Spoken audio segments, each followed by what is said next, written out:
A unique aspect of Biznet3 products is that there are custom content editors for your description and features in the product. That's what this workflow is dedicated to.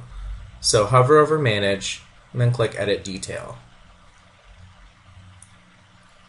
What we're talking about are the description and content and features content editors on this page. So first I'm going to show you the purest technique to editing your product content. I'm going to click the plus sign here to expand all my options. And let's say I want to add several paragraphs about my product broken into headings. And let's say I want to put a short description for each of these headings. Just go ahead and do that. So then what I would do is highlight the heading and change this. They don't all have to be the same heading, but just for the purpose of the example, that's what I'm doing.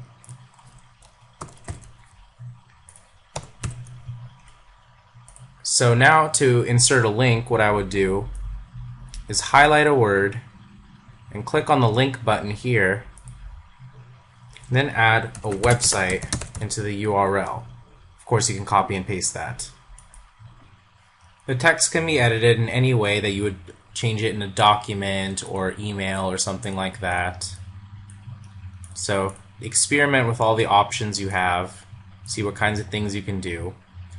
To show you how to do an email link that actually contains a subject and a body, click on the link button again and change the link type to say email. And then here you put in the email address you want it to go to, the message subject, and the message body. It's a pretty cool auto email form type thing. There are two different methods for inserting an image, actually three. One is to click on the image button here and copy and paste a URL from anywhere on the web. That's one method.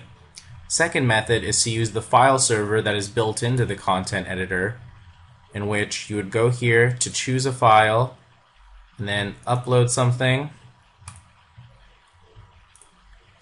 Then I click the select button here.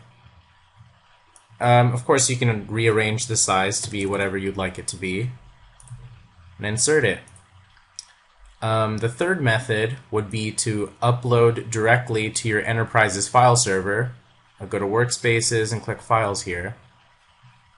And then, of course, choose the file and upload there. I'd copy the URL and paste it into this field here. So those are the three methods for embedding an image. Now, say I want this image to be aligned over on the right and have the text wrap around it. I'd highlight right over here. And now the text is wrapping around it. Now let's say I have a lot of information on this page and I want my customers to be able to link to different parts of my page. So what I would do is I would insert anchors. Let me go ahead and create links here.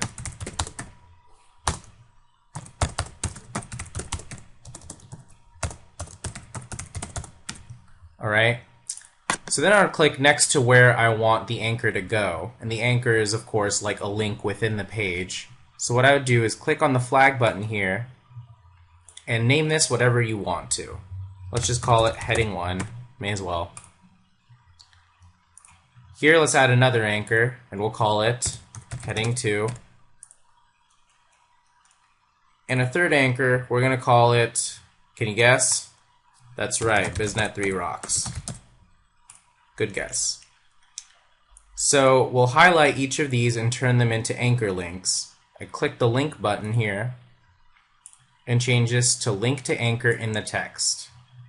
This one I want to link to heading 1. And then I click OK. This one is supposed to go to heading 2.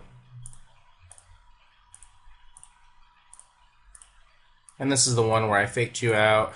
And we're going to heading 3, or excuse me, Biznet3 rocks. I'm going to make my product page a little more exciting by adding in a flash banner. So to do this, click on the flash button, and then I'm going to click Browse to go to the content editor's file server. And I'm going to add an SWF file and upload it and select it. For SWF files, you have to set the width and the height. So I'm going to go ahead and say 700 for the width and 60 for the height. I'll center that. To change a font, highlight the text you'd like to change, then select a preset from the Styles menu, or select a font from the Font menu. If your company uses a specific font, you might want to upload it as an image. So while this text is selected, click on Image,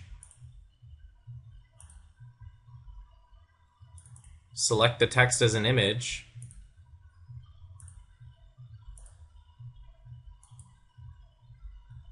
and hit OK. When you're finished making your changes to the product, scroll down to the bottom of the page and click on Save. And now I'm able to view all the cool changes I've made to my product page.